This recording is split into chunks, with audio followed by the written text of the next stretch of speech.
Today I'm going to be talking about trophies and achievements. I want to know what the worst one is that you've ever collected. Now, what sparked this video was the first game of 2026 that I played was Call of Duty Modern Warfare's campaign on veteran difficulty. Surprisingly, it was actually quite fun. There were maybe 2 or 3 moments that were bullshit in my opinion and were kind of annoying, but it was really quick. It was quite fun and it was a good level of difficulty overall. I've already beaten this game on veteran difficulty a couple months back, so it's kind of difficult to be a worse experience than this. So yeah, the exact same day that I finished it, I started the remastered version and did the exact same thing again. Only took a few hours because I was already familiar with all the enemy placements and all that kind of stuff, so everything was brilliant.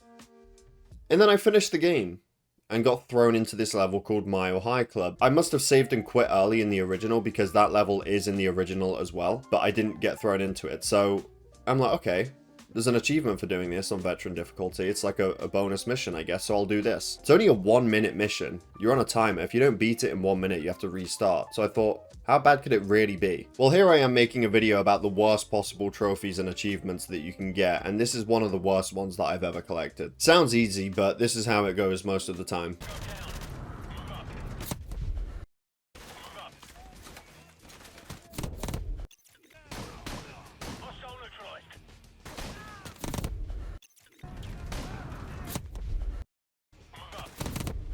This is why I want to know what your worst trophy is. I want to feel better about the fact that I just spent 2 hours doing a 1-minute mission. But this is how the mission goes. It really is quite simple. You make it to the VIP within 1 minute. That's it. But while you're running through the plane, there's going to be waves of enemies that you have to take out because they're just going to shred you apart in 2 or 3 seconds if you don't do that. So the first enemy is walking out the door to the left here when you start the mission. I chose to ignore him. Sometimes he'd kill me instantly, but it's at the beginning, so I didn't mind restarting. Then there's 2 guys that are going to walk past this door frame, and when they become visible, I decided to take them out at once because these 2 people carry very important weapons. One of them has a shotgun and one of them has a P90. I wanted them to drop on top of each other pretty much because the shotgun is useful for clearing out the next wave and the P90 is very useful for the rest of the mission. So when you get a bit closer to their bodies, this is the first difficult part. There's a massive wave of enemies that walk out into this next room, and they all kind of hide behind the seats and are just really annoying. So what I did was throw a flashbang from a distance before they even entered the room, pick up the shotgun that the guy dropped, hope that it's got enough loaded into it so that you don't have to reload because that is going to waste a lot of time. Yeah, it's random how much ammo or how much is currently loaded into the weapon when you pick it up, so that's great. Take the guys out with the shotgun, pick up the P90, go around the corners, take those guys out because there's always people hiding around corners in this mission and they will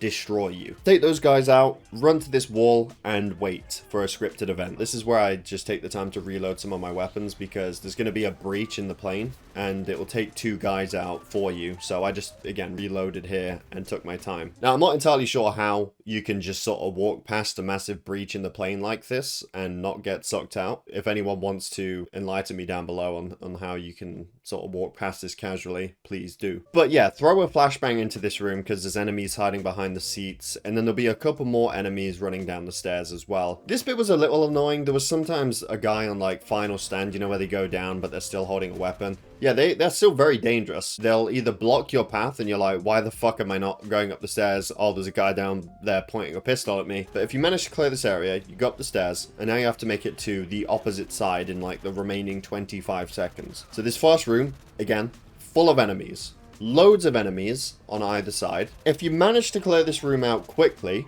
and you progress forward, you've got to pay attention because you can't just run immediately over through the next room. There's a guy always camping around the corner. And if he's not popping out and one-shotting you, then instead he'll be camping there so that when you walk through, he'll pretty much immediately kill you. So you have to watch out for that.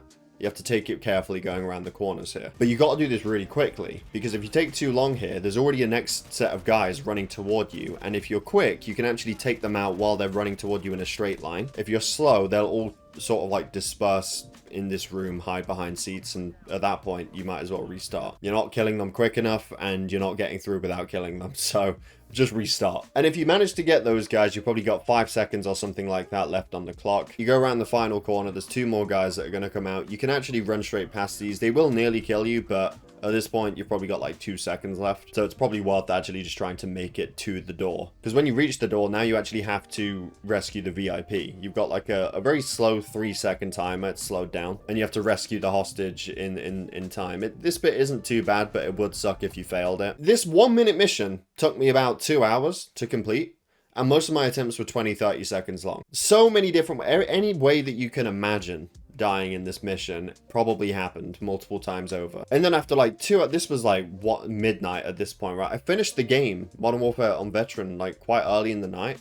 I know I was still up at midnight doing this shit. And then this finally happened.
And now, at that point, I was like, well, hang on.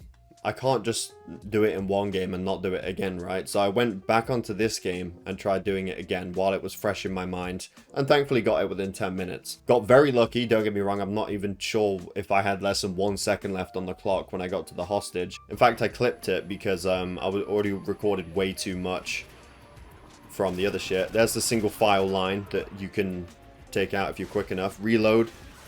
Knife that guy, run past the... I actually had a decent amount of time. You had about 1 second left. And then again, if you just wait here, you've got plenty of time to take a good shot. You don't want to fail here. So yeah, this happened within like 10 minutes of winning the other one in the remastered version.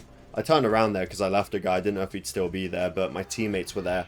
By the way, those teammates generally quite useless. Most of the time they'll walk up the stairs and just stand there AFKing while you're trying to run past and you just can't get past them. Sometimes they'll be useful.